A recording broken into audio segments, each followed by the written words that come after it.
level in the intervention have an impact on treatment outcome. Now, logically, it would make sense, right? That there should be a positive impact, right? But I wanted to know, was there a statistical impact, significant impact on treatment outcome? That's what I wanted to know.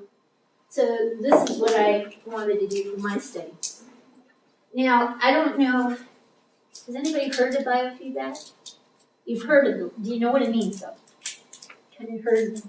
Maybe don't know. Maybe. The bio part is supposed to be biological. Right. It really should be physio feedback, I think, because it's not about biological feedback, it's about physiological feedback. I mean, we don't look at the cells. We look at things like muscle tension, heart rate, body temperature, that sort of thing. So it's not biological feedback, it's more physiological feedback.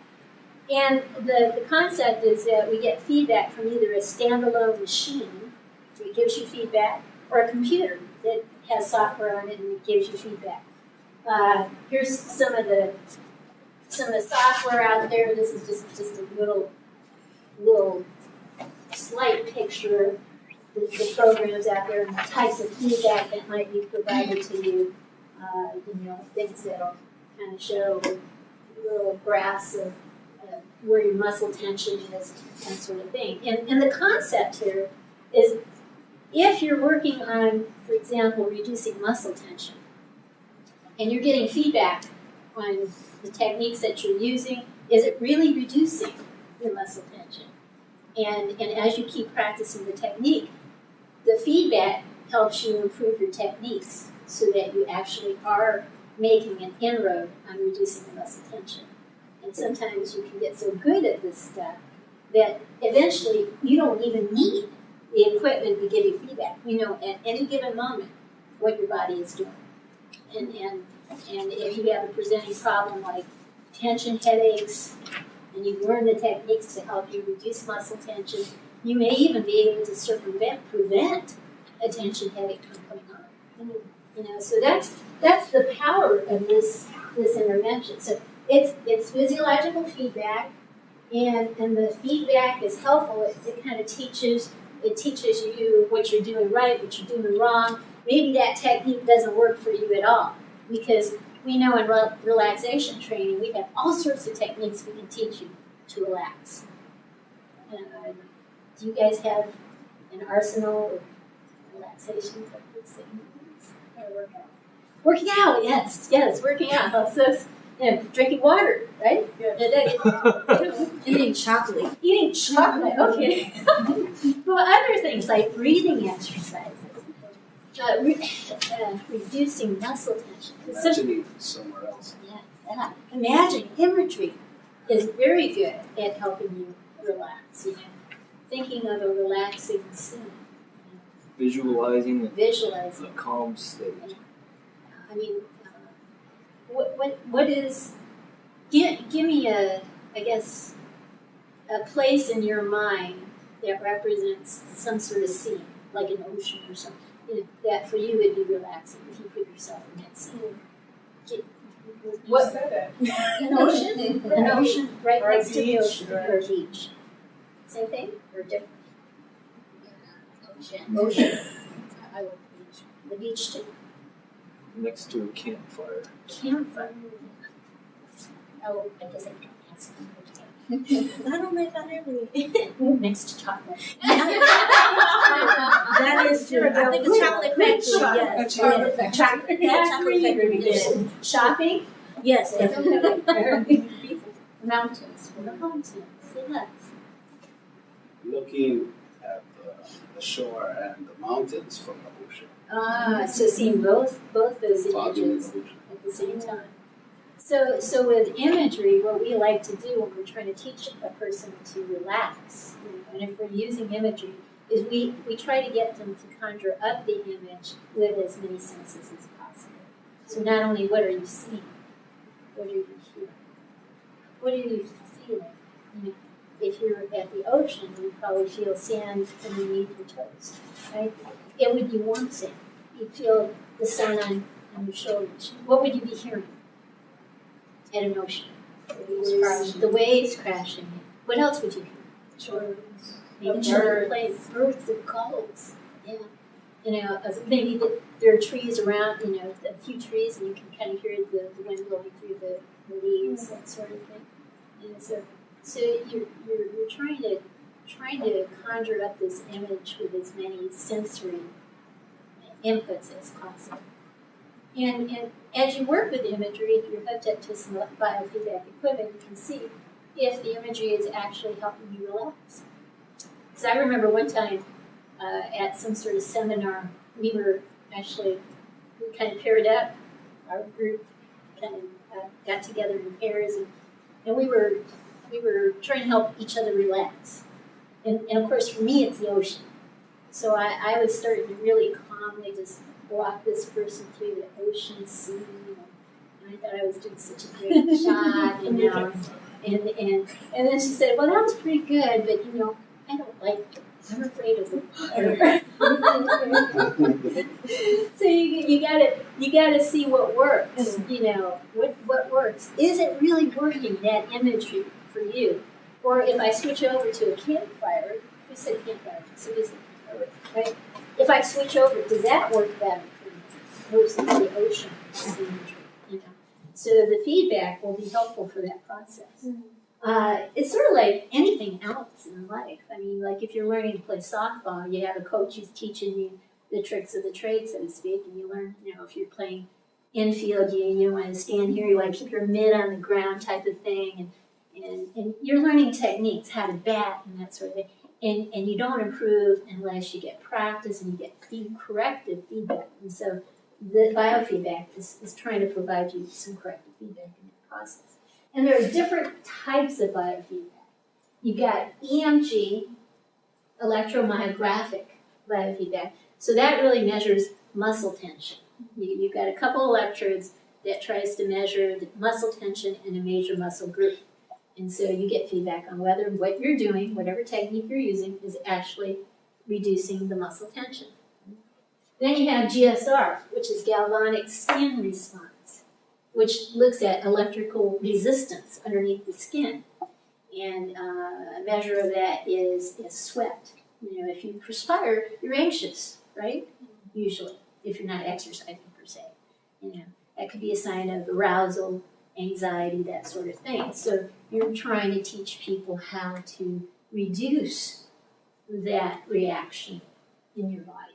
EEG is electroencephalographic. Now we're looking at brainwave patterns. We look at alpha theta training. We look at beta training. That can be helpful. Alpha theta with substance abuse populations and beta training with ADHD populations and so forth. Thermal biofeedback, we'll get to that in a bit. Heart rate, respiration, blood pressure, all sorts of different areas that you can focus on in terms of biofeedback. So different equipment, but everything is similar in the sense it's providing you feedback so you can make adjustments to improve whatever techniques that you're using to treat whatever presenting problem you have, if that makes sense.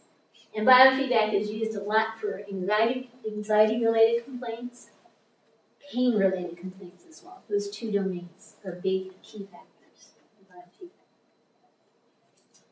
So,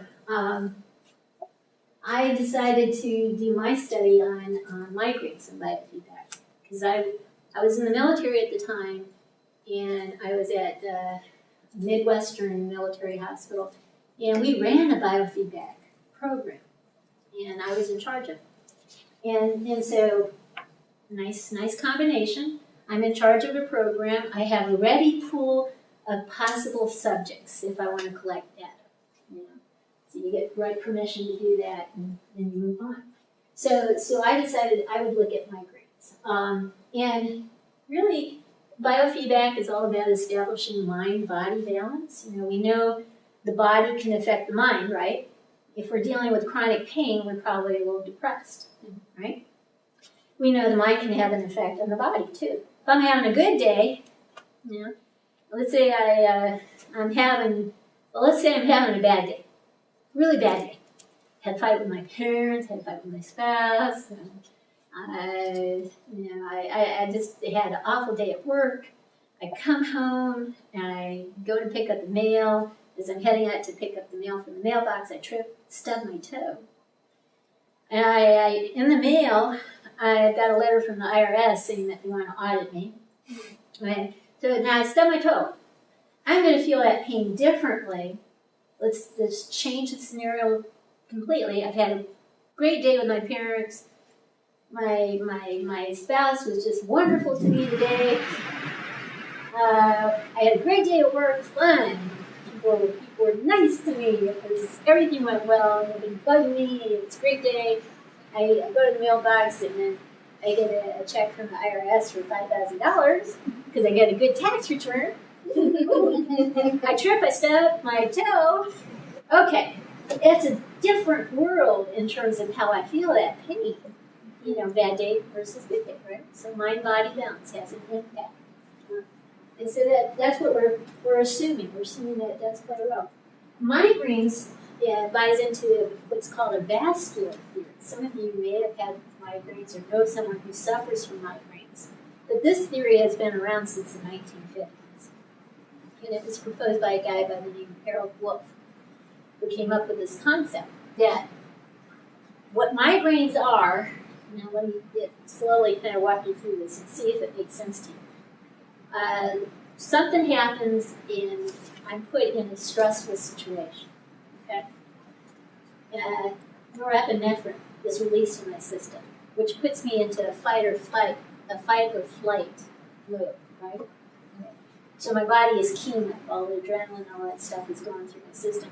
I'm getting keyed up, fight or flight. So what's happening in my brain are the blood vessels are constricting. I'm pumped up, those are constricting up there. Okay. That doesn't hurt me in terms of migraines. What happens for some people, though, is once the stress is diminishing or going away or whatever, and you're starting to calm down, for some people, the constriction has caused cerebral anoxia, which is a little oxygen deprivation to the brain. Okay? And the body recognizes this. And for some people, when it recognizes this, for those people it occurs to, the body then releases certain chemicals and the blood vessels dilate. But they get too big. It overcompensates. For some people, it doesn't go back to normal size, it gets bigger than what it should be. And so when the blood vessels get too big, they start agitating the surrounding pain receptors. That's where your migraine comes into play. Okay? So when you take medications to help you with a migraine, what it does is it tries to constrict the blood vessels back down to normal size. That's what it tries to do, aspirin or whatever else that you're taking for your migraine. Okay, so what we do with migraines, with biofeedback, is we do thermal biofeedback. So what we do is we hook people up to some probes, which measures body temperature. And what you're aiming for, our core temperature, what's our core temperature? 98.6, right? But that's not what it is in the extremities. But you want to try to get up to 94 degrees. If you're a migraine sufferer, you want to try to get up to 94 degrees in the extremities. And think about that. If I'm warming my hands with my mind, and people can do this, we can actually do this with practice. If I can warm my hands with, what's happened to my blood vessels in my hands? If they're warming up, they're getting bigger, right? Because the blood is rushing to the hands. It's trying to warm my hands. They're getting bigger. Then what's happening to the blood vessels in the brain? They're getting smaller. So they're going back to normal size level, which is what the medications try to do. So that's the theory behind migraines. And biofeedback is just trying to tap into what we know works via medications, which is what we're trying to do with our mind. And how do you warm your hands? That's the key.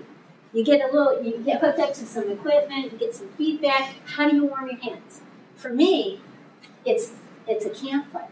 For me, what works, I image my hands over a campfire. And then I try to get my hands to tingle. I try to create a tingling sensation in my hands over campfire. And I can actually warm my hands almost 10 degrees with the feedback mechanism. You know? So, and we have equipment, maybe we'll have time to show you. It has this nice music, and you kind of go around in a circle. You can visually see the warming of the hands while it's going around in the circle in a certain direction, and the music keeps kind of pleasantly going up. That means that your hands are warm. When it stops, you're maintaining. If it starts to go down, it'll kind of signal to you that it's going up. So with practice, you can actually keep it going up. And 94 degrees is what you want. So if you're a person who has migraines, and you're sick and tired of using medications, I would say, don't quite give up the medications. I'm not an advocate to say anti-medication at all, because I'm a firm believer you need to use what works. But if you're a person who would like to try this and you develop some confidence with it, you may actually be able to, do enough to actually prevent migraines from taking place by making sure that even when you're in the fight or flight, that you calm down as quickly as possible, and then you warm your hands as a result. Okay, so it's a wonderful technique. And does it work? Yeah. We treated migraines all the time. In fact, that was a lot of what we did. We did migraines, muscle tension, headaches. And for muscle tension headaches, we don't use thermal biofeedback. We use EMG, electromyographic muscle tension biofeedback, because it's a different mechanism. Muscle tension headaches are about muscle tension, so you have to tap muscle tension. Migraines are about vascular stuff, so you have to attack the vascular side of this. If you have this is just I don't know if it's either here or there, but caffeine is considered a vasoconstrictor. Yes. So yes. Before it can actually help. It can cause and then help migraines. Yes. Oh my goodness. Yes.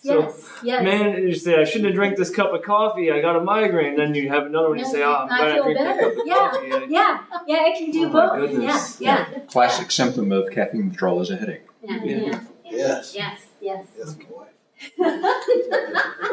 The medication for migraines has caffeine in it. Yes. And again, it's all about constricting those blood vessels back down to normal size, so you stop agitating the surrounding pain receptors. That's the whole key to the process. Stop messing with those pain receptors, and you'll feel better. So biofeedback is used for pain-related complaints and anxiety-related complaints. We have all sorts of phobias that we can tackle. Entomophobia, that's fear of insects. Hydro, what do you think hydro is? Water, right. Anomo. I'm trying to think of what anomo is. Oh, nomo. Just N-O-M-A. That's actually fear of cell phone contact.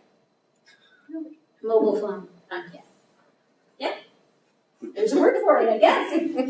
Algo. That's fear of heights. Toko. Oh no, this is fear of pain. I'm sorry. Toko is fear of pregnancy. Okay. Agora, fear of being in places you can't readily escape from.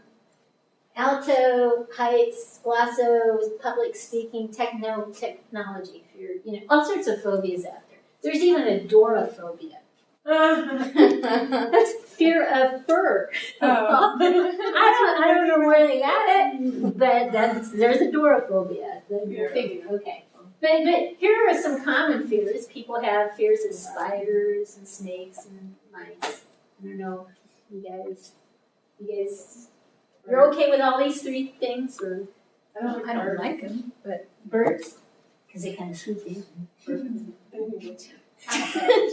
What was that? Cockroaches. yes, those are creepy, aren't they? Yeah, I don't like snakes. Snakes. But I have touched one in the Okay. presence of other kids just to show that if I Even can though do you it. don't like it, I can't. you can manage it and still do it. Okay. I don't have a fear of any of those things, but being vulnerable to them, like if somebody decides to drop me in a bin full of rattlesnakes, Oh, then I would be very afraid before I got bitten several times. okay. But if I just see one, I think it's beautiful, you know, spider. Yeah, he ran across a rattlesnake the other day. Yeah. A couple weeks ago, Pretty.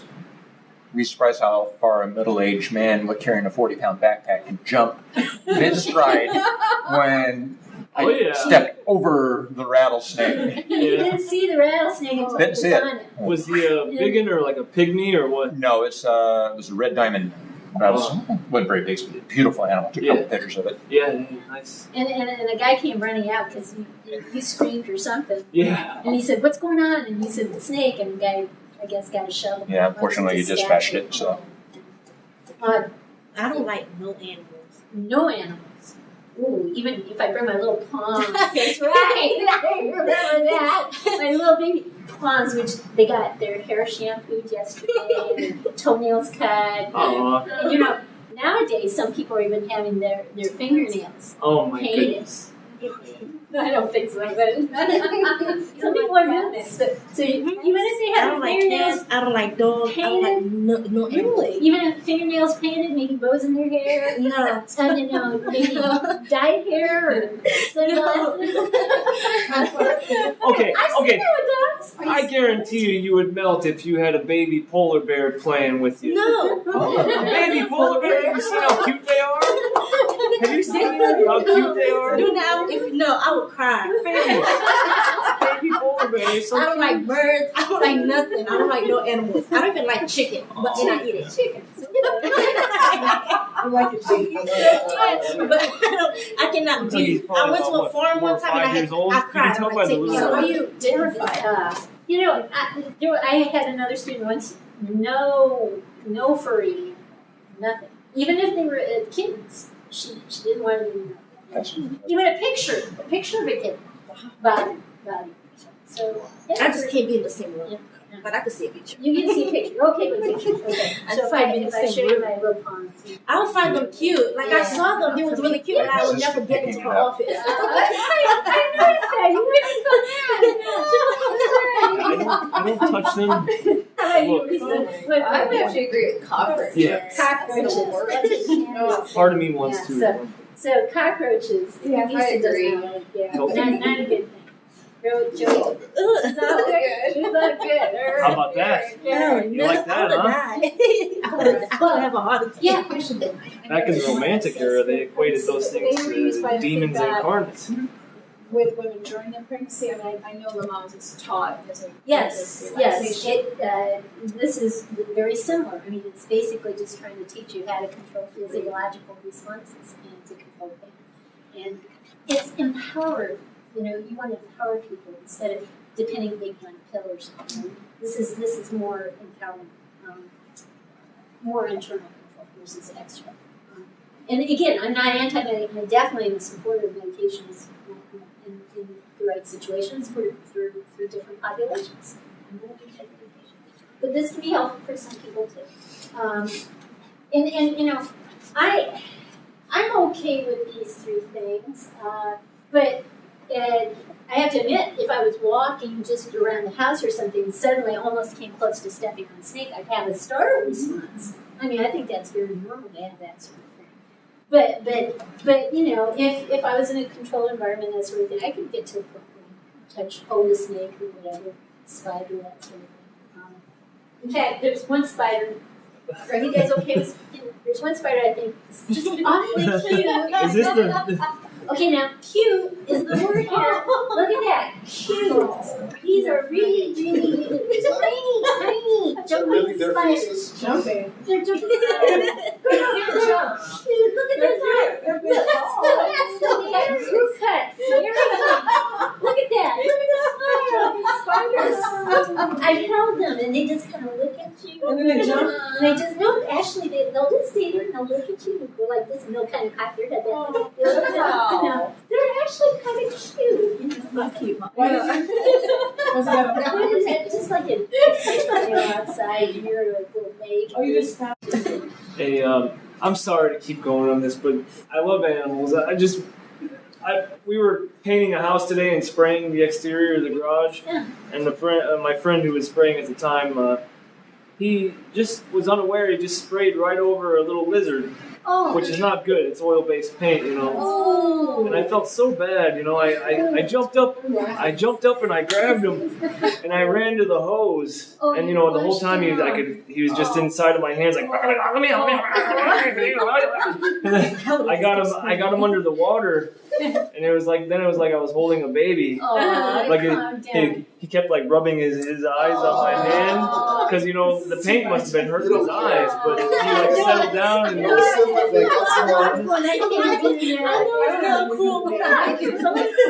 But I'm amazed you actually caught it, but it was probably incapacitated by the paint. yeah, I mean he was trying to get away, but I just like jumped up and grabbed him, Wow.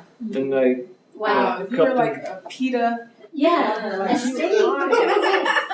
I would just laugh. I mean, could you imagine being covered in oil-based paint and getting in your eyes? It hurts. I'd be like, Not the skin, but the eyeballs. No, it's gotta hurt, right? Sorry. You gotta save these animals, right? Well, here's a little standalone machine. It's very old. It's probably antique by now, but it's I got it from Radio Shack years ago. It's a galvanic skin response thing, and so it will actually measure your galvanic skin response. I don't know if anybody wants to try it. Is it kind of like a lie detector? Well, here's the thing about lie detectors. People say that they will detect whether you're lying or not. That's not true. It will detect Biofeedback. whether you're anxious or not. Sure. That's basically it. So if you're being anxious about just being asked a question, you could actually, elevate. Yeah. And it could be interpreted as lying, and it could very well be lying, but it's not any proof that someone is lying. It's just proving that they're anxious. That's Can all. you buy something like that nowadays? You can't find these anymore, unless maybe you go on eBay. But you can find other things like this. Does anybody want to try it out? I remember you did that to someone in class. Alright, so I'm going to take Debbie, okay with camera? Sure. one finger here, one finger here, and see, you got the probe down here, this is the probe. And so we just want to have touch with both fingers, and then you turn it on, and usually it works. Unless my batteries are dead. Oh, don't tell me my batteries are dead. Oh, she is very relaxed. Very low. You hear it? Yeah. Usually it's wait now. See, it's coming to life. What you do is you try to reset it until you kind of get to a level of relaxation, and the person kind of focuses on his or her breathing and some positive imagery, that sort of thing. And then when you get to a relaxed spot, then you say, "Do you want to see a spider?" You're okay with a spider? A real spider? Yeah. I got it. You okay? As long as it doesn't jump. You can hear it speeding up. Oh.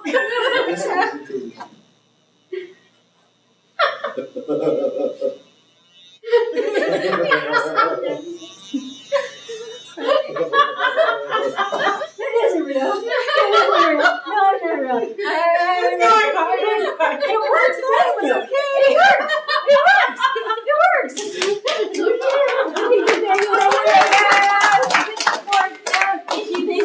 I really thought. I did too, and I tried to patient. It's what you don't know. See, sometimes it can be more fun. Actually, it's a rubber spider. Oh, yeah. But it's kind of ugly. So let me see. How are you with rubber Clearly, spikes? I have to touch it to make sure that my right I'll goes just down. keep There you for go. physical. See, it's not a real But can you imagine her taking it out? Putting it on you?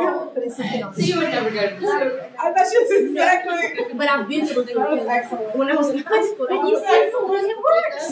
And I was sitting down to eat pizza. So we know this stuff works. We know we can get feedback on what's going internally on and inside of us. And if we can train with certain techniques, we can actually control physiological responses. Now, some people become really good at this. But let me, and I'll get to that in a second. I'll show you a little clip of somebody who's really good at it. But my statement of the problem was basically, why do some people benefit from biofeedback interventions and others don't? Well, we got variable effects, we got individual differences, and I just wanted to kind of understand what's going on. And I thought confidence plays a role somewhere in the process. So that's what I was kind of looking at. And here was my hypothesis. I kind of figured people with moderate or high levels of biofeedback confidence would probably do better with biofeedback and treatment outcome compared to people with low confidence. That was my hypothesis. Nobody had ever done that. So if you look at it in terms of independent and dependent variable, your independent variable is your confidence level. And then the outcome, the treatment outcome depends upon your confidence level, right? So if my theory, moderate or high confidence, treatment outcome better. My theory. So I wanted to see if that would happen. And here, usually when you compare a couple of variables, you can use correlation coefficients. You've heard of that, right? And you know the range is from +1 to -1.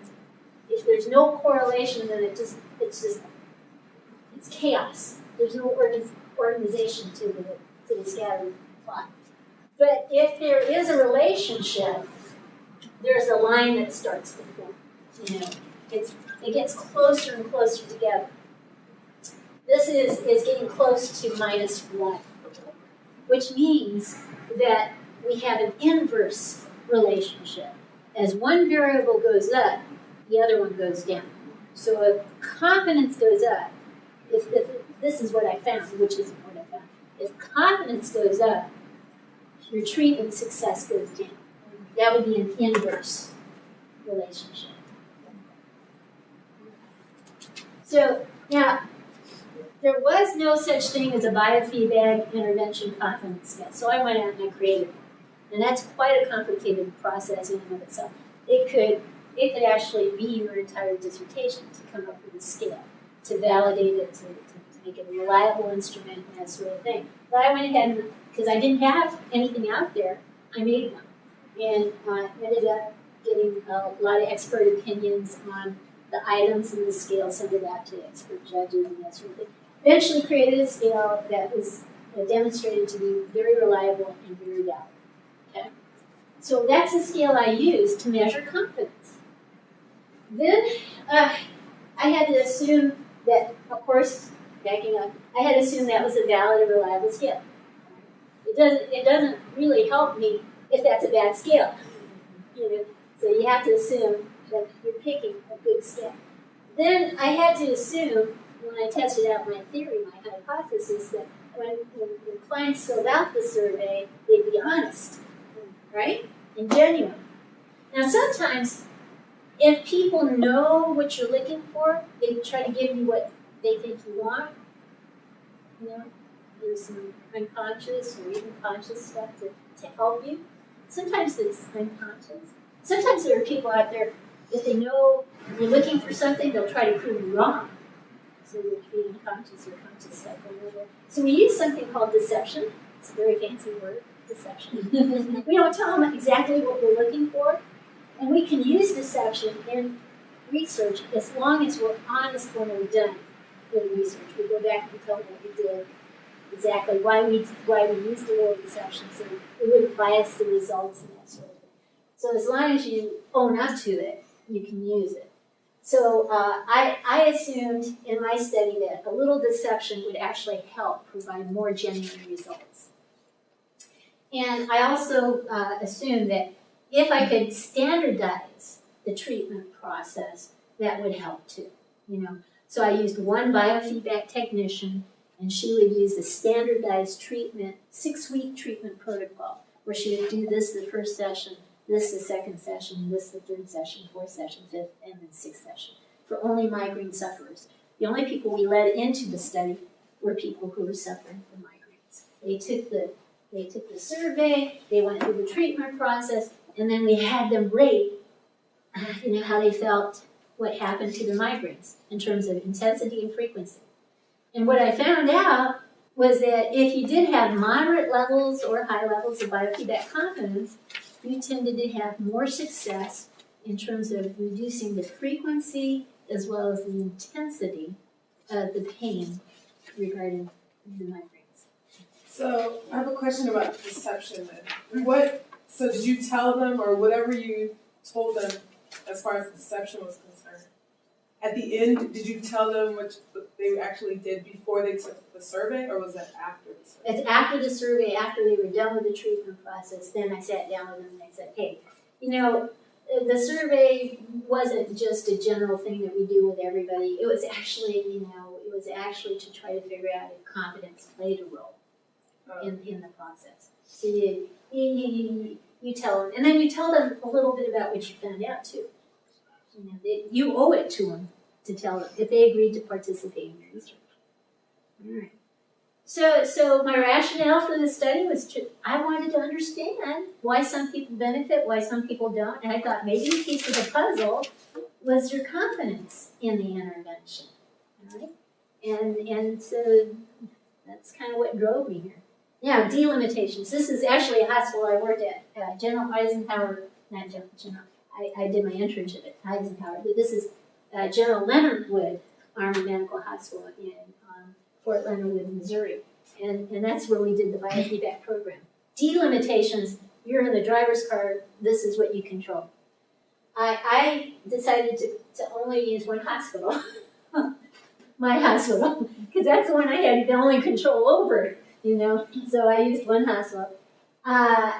Types of referrals accepted, I controlled and accepted only migraine sufferers into the study. Because I wanted something standardized. I didn't want to be treating migraines over here, generalized anxiety over here, back pain over here. I just wanted one presenting problem. So I limited it to migraines. And it was a 6-week program with one biofeedback technician. So I was in the driver's car for that stuff. Limitations in and of itself. Well, one thing that actually was very limiting, I had no control over who actually, got into, who came for a referral to the biofeedback clinic. I couldn't go out and, pay people to come in and get treatment. I mean, I could have done that, but I would have been very poor if I had decided to do that. So in the end, I didn't get the numbers I would have liked to have gotten. 120 or something like that would have been a good number, but I ended up with only 40 people. So that was a limitation. And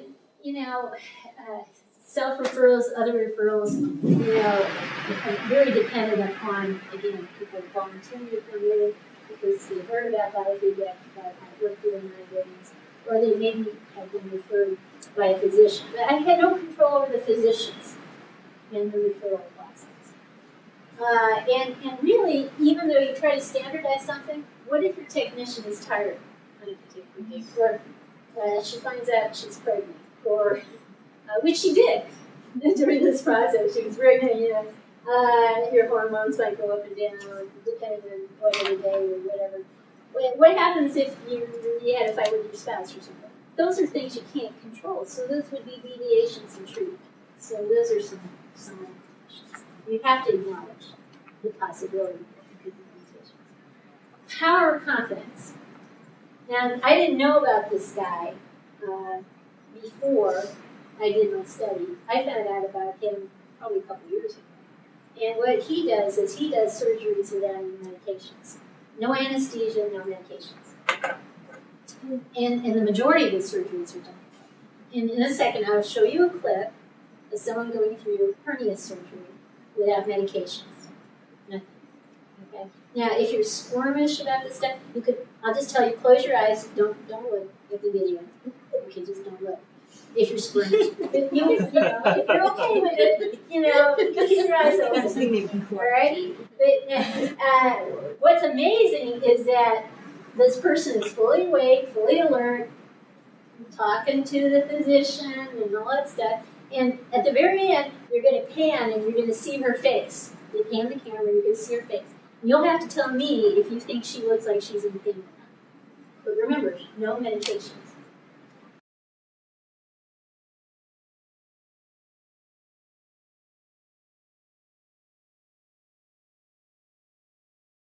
Where you don't feel pain. There is that condition, yes. Because Some maybe people that's have what she that has. condition. Because I know that I'd be screaming so loud. The power of the mind is so strong. We just don't tap into it. without crying and Yeah. I know. You could do this. I mean, it is very possible. I was hyperventilating. Yes, sir. I'll tell you one thing. I took your class years ago. I don't know, those with the spider, everything. I was just laughing, just watching. But I remember you talking about all the biofeedback and everything, and then I told you that I had recently, at that time, got diagnosed with cold-induced hives. I would go surfing, I would go swimming, and I would break out. I would break out in hives. Oh, wow. And I mean, I've been surfing all my life. I've been in the ocean all my life. And so I went to get diagnosed that cold-induced hives, I break out when I get extremely cold. Cold, right. So then you talked about raising the temperature. Yeah. And you talked about all that. So I told you, I asked you in class, or maybe after class, I said, so basically, the reason why I'm breaking out is because I have a weak mind. And you just started laughing. And yeah.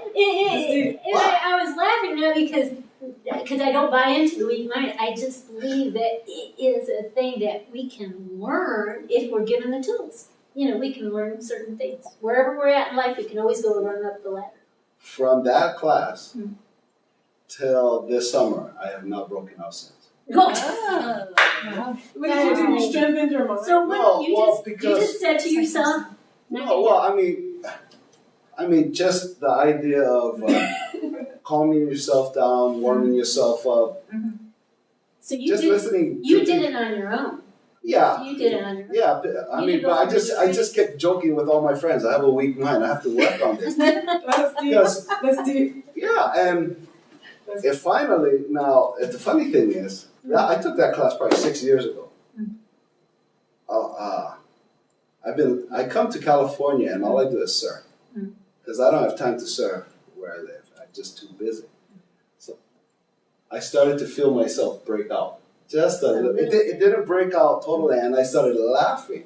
And I wondered it was. You if broke it was, the cycle when you laughed? I laughed because I wondered if this was all brought on knowing the fact that I would be taking another class from you. Come full circle, you know? And so I'm just laughing out in the ocean, laughing to myself. Okay, I'll show you tomorrow a little video clip of a guy who ran in frigid weather, just in shorts, barefooted, below freezing, who did a half marathon in bare feet. Only a pair of shorts and a wool cap on his head. And I'll find that clip and I'll show it to you. The power of the mind is immense. We don't tap into what we can get. Yeah, I have a weak But to be honest, how many of us would actually choose to go through surgery without any medications? How many of us would do that without any? I don't think. How many of us know that it's possible? Yeah, that's another question. Do we, if you don't even know it's possible, chances are you would never even conceive of the concept of doing this. Number one. Even if you know it's possible, would you do it? It gives you the option. What if I give you $1 million? No, To go I through still want the surgery. drug. But if you taught me Yeah. how to do it, and that's the thing. I think that's your point. Yeah. If you If I gave you $1 million and I taught you the techniques, The woman who had the surgery, she had to have been a specialist, she went through some training. and they knew that she could withstand. She went through some training to prep her for the surgery. How long was the surgery? How long was the surgery training? probably is an hour, 2 hours long. Some people are actually Her recovery. can't tolerate general anesthetic. Yeah, some people are in life-threatening Or situations. anesthesia. Oh yeah. So they're in a situation to either have the surgery without medications or die. Oof. If you're in that situation, your back's against the wall, you're going to try to learn how to do this. Question. Shari asked during that if pregnant women if they can use this, and she said, "But don't you feel pain?"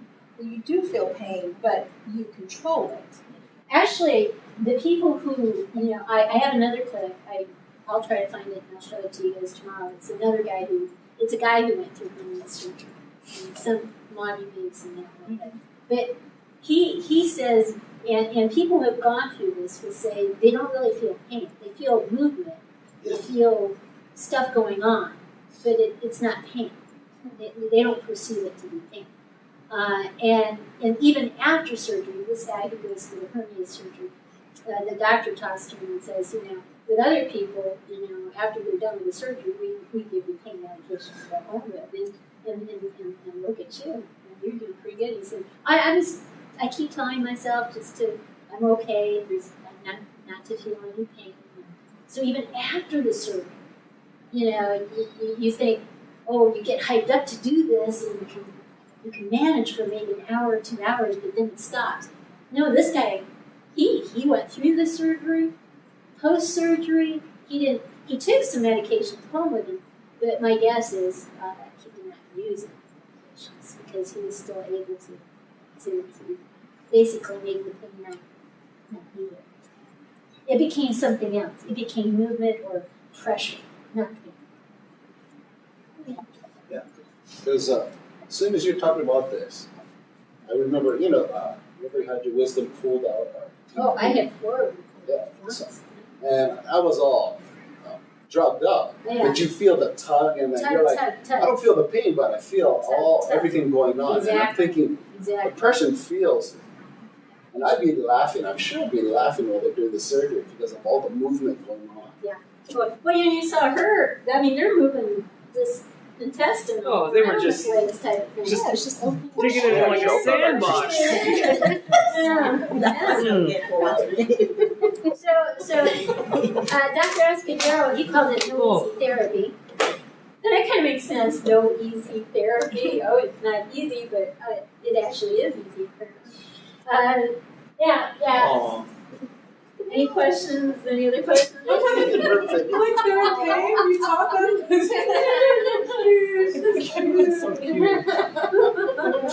Any questions? The thing is, you could do this. Really. I know it's for some of you. So you're gonna teach us? No, I'm not. No, I won't even go there. But you could do it if you want. It's just amazing how the mind works. Yeah, it is amazing, and we just don't even know the potential. How far it can go. I remember I was years ago in college in my undergraduate program. I was at a bank. I was depositing or taking some money out. I can't remember. And I heard the screeching tires, and there was a car accident right outside the bank. I ran out, and I was the first one on the scene. And the guy who was driving the car was getting out of the car slowly, but the girl in the back, she was in considerable pain. And obviously there was no ambulance yet. It would take a while for the ambulance to get there. But I got in the back seat. I said, don't move her, because he wanted to move her. And you're not supposed to move somebody in an accident. You could do more damage. Don't move her. And I just started talking to her, very relaxing. And her pain was when I first got there, way up there. But we were able to get it down to where she was relaxed and she was, And I said, the ambulance is here now. You're going to be okay. You're going to be. And she said, thank you. And I remember being when we were on a Maranatha trip, we were building churches and that sort of thing. Back at Andrews, we went to Belize, and I remember we were at the construction site one time, and one of the gals got a horrific headache, and we had no medications with us, for whatever reason, we just didn't have any. So I just worked with her with some relaxation techniques, and within about 15 minutes, her headache was gone. It's amazing what the mind can do, but we just don't realize we can do these things sometimes. What comes into play when you're in shock? Oh, when you're in shock, your body is it's trying to go into survival mode, but it's actually in a dangerous situation. You really need treatment quickly when you go into shock. Yeah, because I once got a really bad cut on my leg Oh yeah. to where it went. I saw bone and I saw meat. Oh yeah. And, Not fun. yeah, Yeah. and I just kind of became really relaxed and Yeah. I just sat there. But shock, eventually you start shivering, you start, you've gone beyond where the endorphins have kicked in. Now it's the endorphins are wearing away, your body is fighting for survival. Yeah. It was a strange sensation. It is. And you feel like you can't stop it. I mean, I was in a motorcycle accident, I broke my jaw. Yeah. My teeth were hanging out. Oh. And one actually went, you can see a scar right here still, if you look closely. But one tooth went right through that, I guess. And they put the teeth back and they wired me shut eventually. But and it was only a couple minutes before the ambulance got there. But on the ride to the hospital, which was only just a few minutes, I was starting to go. I knew I was going into shock. I was thankful that I got to the hospital quickly, and they got me situated. Eventually, put me back together. That was fun. But the power of the mind. It is there if you know it's there. It's there, and we can tap into it if we learn to tap into it. Can you use biofeedback with children that have behavior problems? We can use biofeedback, EEG, the brain waves for like ADHD kids. We teach them how to focus on improving beta, because beta is where you can concentrate and pay attention, be more relaxed and sort of thing. So beta is what we try to train ADHD children with. And that can be helpful with behavior problems. What about like ODD? Oppositional defiant, not typically unless they have a comorbid condition of ADHD. Then we can have some impact. We usually see a progression. ADHD, you don't treat it. Sometimes you'll see ODD. Significant proportion of the ADHD folks untreated will go on to have ODD, oppositional defiant disorder.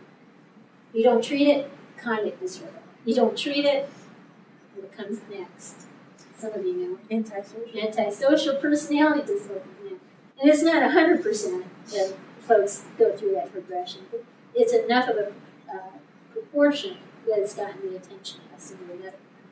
So they want to treat, stop it at the earliest point. So stop it at ADHD so it doesn't go on to ODD, doesn't go on to CD, doesn't go on to antisocial personality disorder.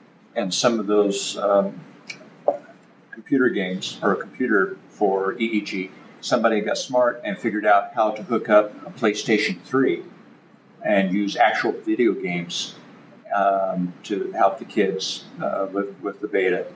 They learn to So they make it fun, like make it control a engaging. car or a spaceship with beta waves. And the better they get at it, the more relaxed they get, the less the behavioral problems are in play, the less that happens. So linking games, especially with kids, but even with adults, it's a good combination.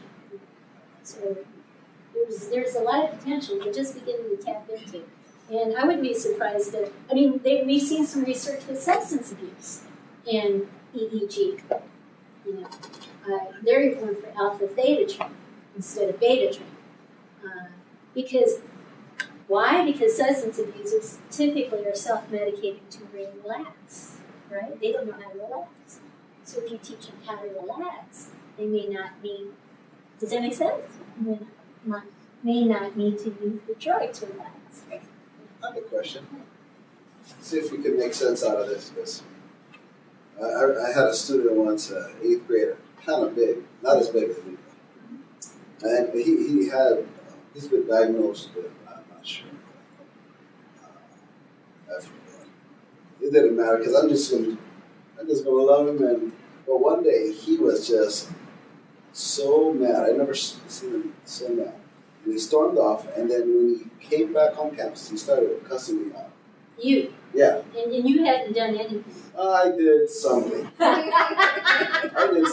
what happened was his ride, he made his ride wait, and he does that every day. Okay. And so the person said, I feel like leaving. I said, go, leave. Let them learn. Okay. So the person left. Oh, yes. And You were just holding him accountable, and he didn't like it. Yeah, and so I said, he said, what happened? I said, they left. What happened? You took too long. And he stormed off, and he came back, and he started, I never seen him just blow up. And he said, I'm going to hit you. Now, he's storming towards me. Uh-huh.